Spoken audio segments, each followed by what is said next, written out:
Good morning, afternoon, evening, night, depending on where you find yourself in the globe. This is Kingdom Economic Forum in partnership with the New African Concept. Welcome you. Those of you joining us for the first time, we appreciate your time. Please share the link, invite a friend, send us your comment and questions. We'll be glad to have them. Over the last, let's say today is the third week, we were looking at we're trying to look at giving a new solution, alternate solution to the issues that are confronting us globally. We are saying that within the kingdom of God, the solution to change the world can only be found from the source, which is the kingdom of God. Until the resource or the product gets back to the manufacturer, all that the product will do will be try and error. And we have had opportunity to look at attempt to look at our problem, trying to diagnose our problem. We've looked at the issue last week, the issue of democracy, whether is the democracy broken. We look at the issue of short-termism, short-term. If you were not able to join us, please go back to the platform. You have a time to listen. We've identified that in our part of the world, we have reduced democracy to elections. We are saying that because the mandate that is given to our political leaders have expiring date, which is 4 years or 5 years, depending on where you find yourself. Anytime you elect leaders, some of them might have very good intentions, but 4 years and 5 years, in our part of the world, in Africa, our problems are not short-term problems that we need short-term solution. Our problems are long-term problems that need long-term solution. So if you give them short-term, the man has good intent, but he's also eyeing the next election. So instead of coming up with a pragmatic, sustainable solution, you want to do short-term, give short-term answers to your problem. And that is why we've been running what we call election cycle. Spend a lot of money in election, get them in there. The moment they come in, they are looking at the next election. And I said, in spite of the fact that you have good intention to change the system, the country, if we don't change the operating system, your good intention, the system will corrupt you. Ending last week, I gave you some assignment. I asked, where have you seen short-term thinking damage your community? That was a question I wanted you to answer. And what will it look like to have leaders who aren't worried about re-election, who could make decisions for the long term? If you have such an opportunity, what would be your thought on that?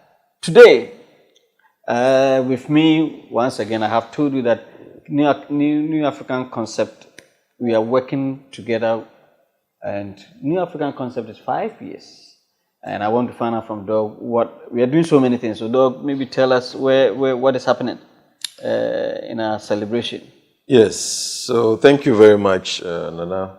Well, now, I think we had our latest activity is that of the Independence Lecture, which was at the UGMC Auditorium. It was a very great program. Wow. And the conversations that is what we are hoping to spark the new wave of conversation for especially the young and emerging generation to appreciate a different perspective to what we are doing. I think that for now, our next activity is on the 27th of June, which happens to be the SHS and JHS Leaders Conference, which will be at Tema. Wow. Yeah, so that is our next one. Wow. So we'll be rolling out our final Deba, which will be early December, which hopefully will be a mega element. Mega element. I think maybe we will announce to you that next year Ghana will be 70 years. Ghana 70. New African Concept and Kingdom Economic Forum, together with one of our friend, Professor Charles Prempeh. we want to come up with a very informative history about this country. Solid. Listen, Unfortunately, the history we have around has been tainted with political ideologies. Yes. We want to rewrite it. And the kind of history thing that we are bringing, start from kindergarten to the university, you will want to read it, where we give you the right perspective with brains like Prempeh, Doc, and some of us supporting behind the scene. I think that it's going to be the doer. Very, very serious. We want to make it massive, very pray with us. We also mentioned to you that very soon we are launching the Kingdom Driven series. Solid. 50 books. Kingdom Driven series, and it's going to be massive. I think that's this year, right? That's this year. We are planning by August. Okay. These 50 books will be made available. Will be unleashed. You have Kingdom Driven young man, Kingdom Driven young girl, Kingdom Driven. Literally on almost every subject. Every subject. Media man, journalist, whatever. Every subject. And you will be happy to have such a thing. Okay, Doc. Let's come back to today's discussion. Yes. So, very interesting. Sometimes when you watch the television, you listen to the political shows, the issue of capitalism and socialism, you see them fighting here and there, everybody trying to advance their case. Sometimes it ends in you fight. Very serious, brutal argument here and there. And the question is, what if they are both wrong? Not wrong about the details, wrong about the whole framework, the capitalism and socialism. What if they are wrong? What if capitalism and socialism aren't opposite, but twins? What if there are two versions of the same flawed operating system? In the discussion, we have been told that when the operating system is wrong, all the softwares and applications you put on will be affected. Faulty. Yes. So, and that is the reason why I'm asking some of these things. Yes. The floor is yours. Okay, so thank you very much. This is also another. Well, for this series is a lovely and at the same time challenging series. So now we are talking about capitalism and then socialism, and maybe just to give a brief explanation so that we can have a bit of basic understanding on which or what they are. What animals are they are. What animals they are. So the idea of socialism is that in a given state or community, the emphasis should not be on individuals and on the private ownership. Property owning democracy. Property owning democracy. So not that word. The ownership of properties and its distribution must lie in the hands of the state. Wow. So in basic terms, socialism emphasizes more on state ownership. And then the other side of the coin is capitalism. To the private sector. To the private sector. So where the private entity should now rather run the show. In most cases, especially on practical grounds, you hardly find a system that is purely socialist or fully or purely capitalist. In most cases, though one may dominate over the other, but even in the so-called socialist countries, there are still some levels of capitalism. And then in that of the capitalist countries, predominantly there is also a level of state ownership. So even here, because we are adopting from the UK, US approach, which rides on capitalism, still there is the state dimension of ownership. That is why we make mention of the state private or the government private kind of partnership. There is that increasing call for the partnership, between the state and the private as well as the private. Now, it falls back to the software, Operating system. the operating system. And I think that maybe here we may have to go a bit deeper Yeah, so that we will appreciate it. So you realize that the problem is not so much of the socialism Yes. or the capitalism. It's the system. It is rather the system, which in this case, the system is also made up of the people. Yeah, it's the people. So because we are looking at it from the kingdom perspective, sure. I think some of the previous episodes we've tagged on it a bit, but it is worth reiterating for the purpose of our conversation. Sure. Because we said the other time that as a man is, so is his civilization. That's the point. So this man as I am here, there is the external side and there is the internal side. And the internal side, I think that's what I was describing with the form and then the substance. Yeah, sure. Yes, so please, let's do well and then revisit those past episodes. It will really do us some good. So I'm just reiterating that to explain this, that the form is the outside. This physical body is the form. The substance is the real me. And that is why we call it the substance. So the substance is the substance because the substance can exist without the form. But the form requires the substance for it to function. So upon death, what happens is that there is a separation of the substance from the form. The form becomes the mortal remains, which is then buried. The substance, which is the real life of the person, continues life somewhere. Sure. So even without the form, the substance is able to exist on its own. Sure. But the form requires the substance to innovate it or to give it life.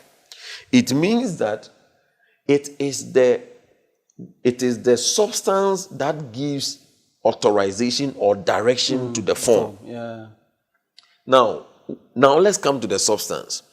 When you come to the substance, there are two components of it.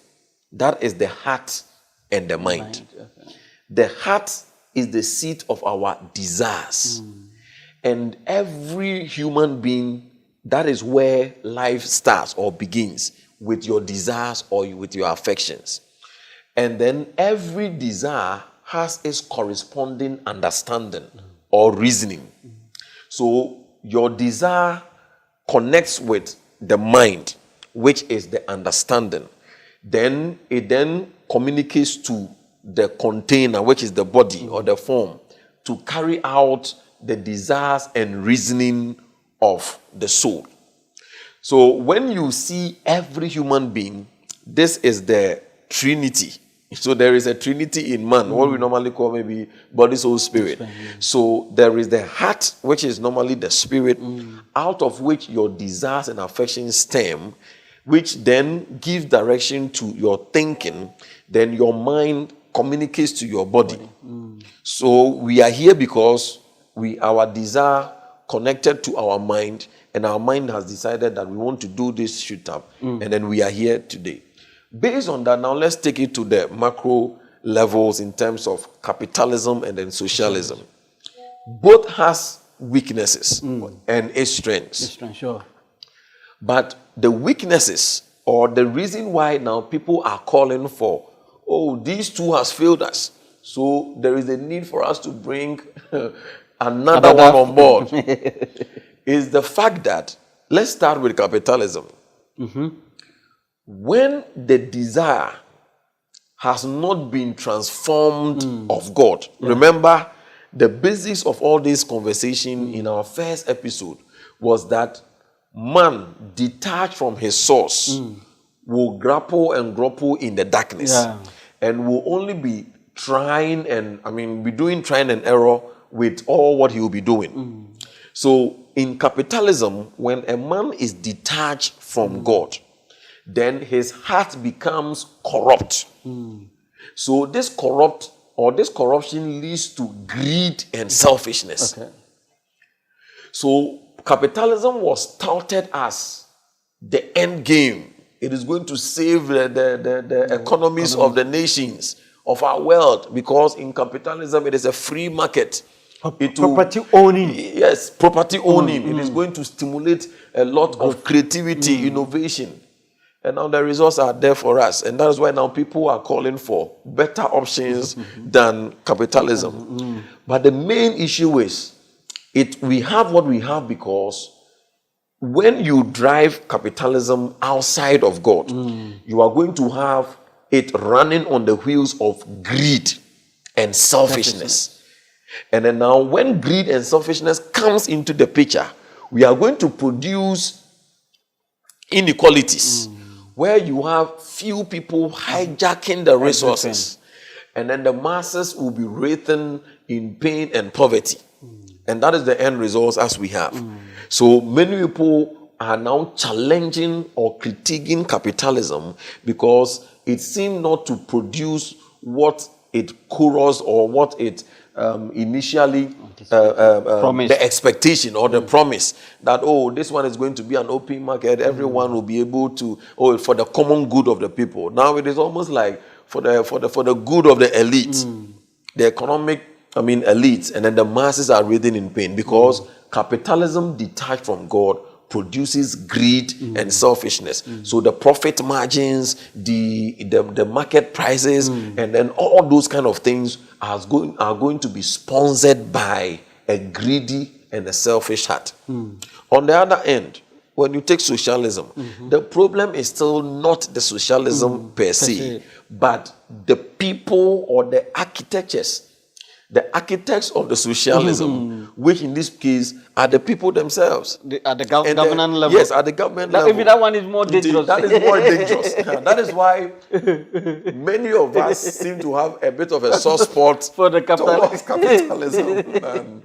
Because socialism rises on the state ownership, where it reduces individual or private ownership and then literally hijacks. When the people are not don't have the right people, they will enjoy it will take Adonic grace I come home to liberate us. So it means if we rewrite the internal script, whether we adopt socialism or capitalism, there wouldn't be any problem. There wouldn't be any problem. Wow! In fact, that is a good ending on that. You know, I was looking at the three economic theories. Assumptions. In terms of scarcity. They all operate within the same thing in terms of both ownership. Capitalism and socialism. They operate with the same economic principles: scarcity, ownership, and growth.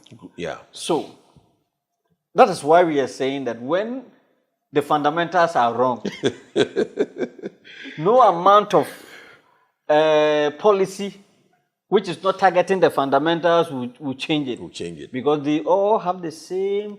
And I like when it's scarce.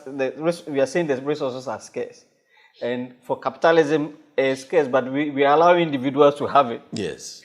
But when we say, they are scarce, but we are aggregating the resources that are scarce and hand over to a few, and that is where we have a problem. That's where we have a problem. And then the issue is ownership. Okay, in capitalism, ownership, we are still giving to the individual. Yes.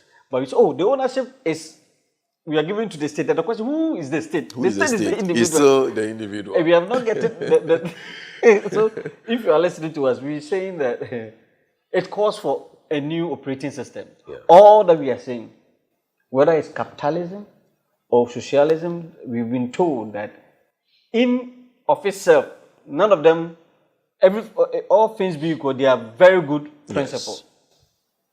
But the software, the operating system is defaulted.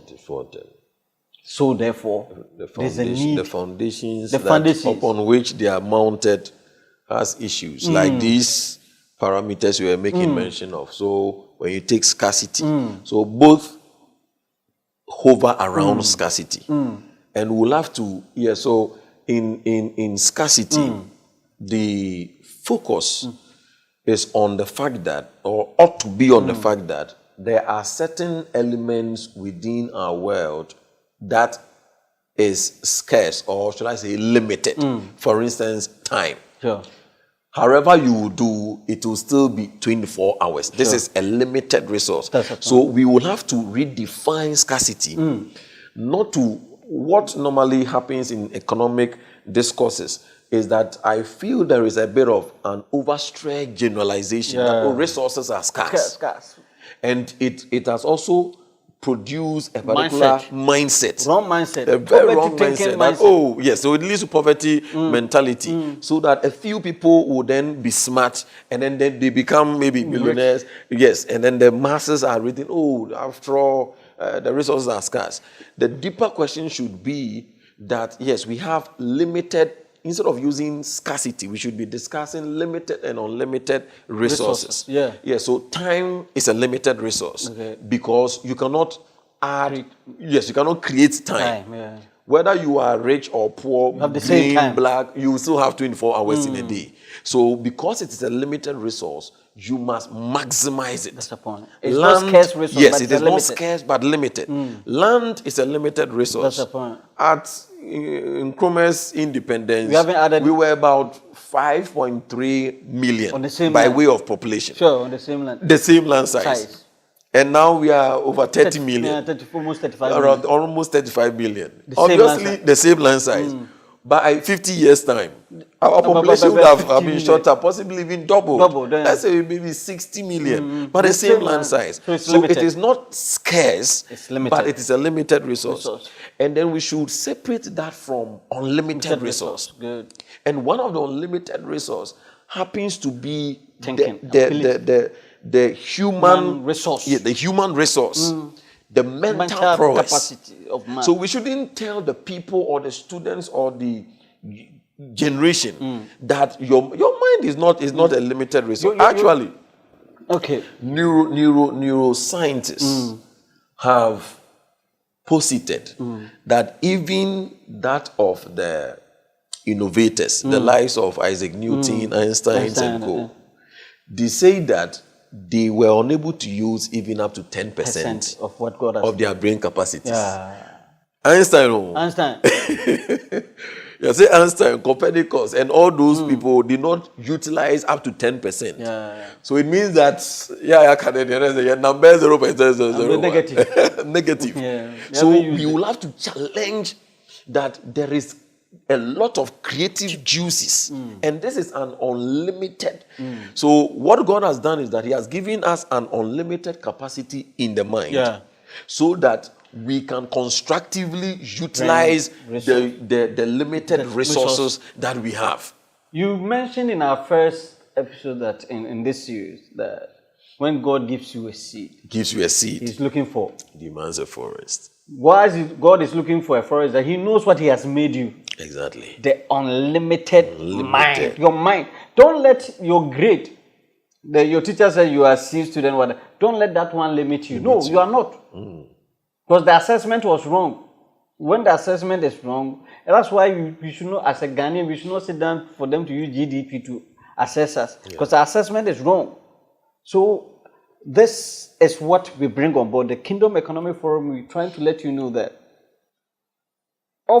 on its own, socialism and capitalism are brothers. It's the best effort of man under the situation to try to solve a problem. And I have told you, when man is trying to solve a problem at the same level, they create more problems. If you try to solve a problem at the same level that created a problem, you are creating more problems.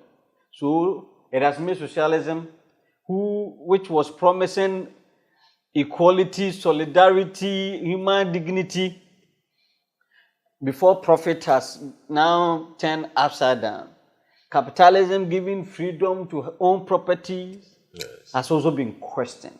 And our basic definition of economics is the scarcity has created more harm than good. And on this, even before we go on to give you the kingdom principles, we are just sharing some light. It's going to be interesting. In the kingdom, we don't talk about scarcity. We talk about, we have abundance and we have limited and then abundance kind of thing. That's the jargons we use. Limited and unlimited unlimited resources. And then we, in the kingdom, we use the unlimited powers to be able to take advantage of the limited resources. Yes. And that is what we are trying to share with you. In fact, another issue within the kingdom, you don't own anything. Yes. Here in Stewardship. It is about stewardship. We will discuss. But here, because ownership mentality, that is what is killing us. Yeah. Possessiveness. Possessive, competitive mindset. So somebody has a car, you want it. So you want to even go and steal. Yes. Okay, but in kingdom principle, we have a different. And even in kingdom, when we are measuring growth, it is not about inflation. No. We don't look at the material stuff only to measure growth. We look at the shalom, the peace. For example, in this economic system, if somebody is earning so much and every time he doesn't have time for his children, we will determine that in the economic in the now system, they will say, oh, this guy is living better life. Meanwhile, his children are being destroyed because he's not having time. Compared to a similar person who has a means to, maybe he's not having the nice kind of average, but he has time for his children and the family. And he has peace, he can even rest, he can sleep. In the kingdom, we measure all peace of mind and all those things. So we want to change the narrative. Our problem has been the measuring rod. If you have listened to us, we are trying to let you know the issues in our society that is affecting us as far as solutions we are trying to bring on board. Look, I don't know whether you have other, so a case in point is when you take America, for instance, you see the metrics of assessment of a thriving economy, just like maybe we are looking at inflation, GDP, to maybe debt to the GDP ratio and those tangibles, macroeconomic tangibles. But you realize that America also has one of the highest suicidal rates. That's a point. So we are saying that they have a booming economy based on certain metrics of assessment, but the people, the citizens, a high rate of depression and a high rate of suicide. What will make someone commit suicide in such a thriving economy? It means that it is not comprehensive enough. Sure. So every year, I think, as of somewhere 5 years ago, America spent over $202 billion in the issue of depression. Just to manage, not to solve. I know you need more money. So that is to manage depression. So they were giving, certain medications. So how did we arrive at such a high level? $202 billion. Not solving the problem, but managing depression. It means that majority of the people are depressed in almighty America. So it means that even at a global scene or stage, we need to reorient. And that is why we need, should I say, kingdom academics. Kingdom academics. we are going to bring it. Kingdom academics who will start challenging the metrics of assessment that economic or the growth, that is a third component, the growth. Should not just be on certain metrics or the material assessment. Why we should be looking at the peace it brings, we should be looking at various other components. So I'm so happy about even the discussions we are having. And like I'm saying, I believe it shouldn't just end with our discussions. We should be producing academic papers out of it, holding consortiums, having very serious discussions around them. Wow. Yes. In fact, we haven't yet come to the solution. We are just trying to diagnose. Exactly. And we can't just end it without giving you some of the tips of what we want to delve into deeply. And for everyone listening, here is your question to sit with this week. If you have listened to us, this is a question we want you to ponder over. Where in your life are you operating from a scarcity mindset? This is at a personal level. Where are you hoarding money, time, attention, gifts instead of circulating? Because I've told you that in the kingdom, it's about stewardship. Yeah. It's not about ownership. So I want you to answer that. And then the last one is that, and what will it look like to offer what you have, trusting that in the offering there might be enough. These are the principles. Now, though, interestingly, next week, Yes. I think you started mentioning some of it, but the next week, still within the diagnosis, That's the series. the one. series one, the metrics of misery. Ooh. Why GDP doesn't measure life. That is what Great. we want to. We will explore how we measure success in economics and why our current metrics might be measuring the wrong things entirely. And brothers and sisters, ladies and gentlemen, this is Kingdom Economic Forum. I think you will not have what we are sharing with you anywhere. This is the only place you have. Obviously. Just join us. We are in a journey. We are proposing a new way of doing things. We have told you that our major problem is the operating system. So we are going to introduce a new operating system. And our fundamental assessment in this diagnosis has been that you cannot solve a problem at the same level that created the problem. We are pushing that there's another higher level that can help us to solve our problems. Trust me, we are doing well.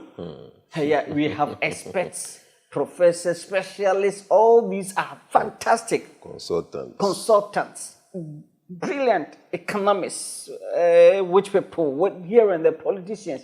In fact, the politicians really love the country. But the system we have created, the operating system has errors. And that is why we see what we see.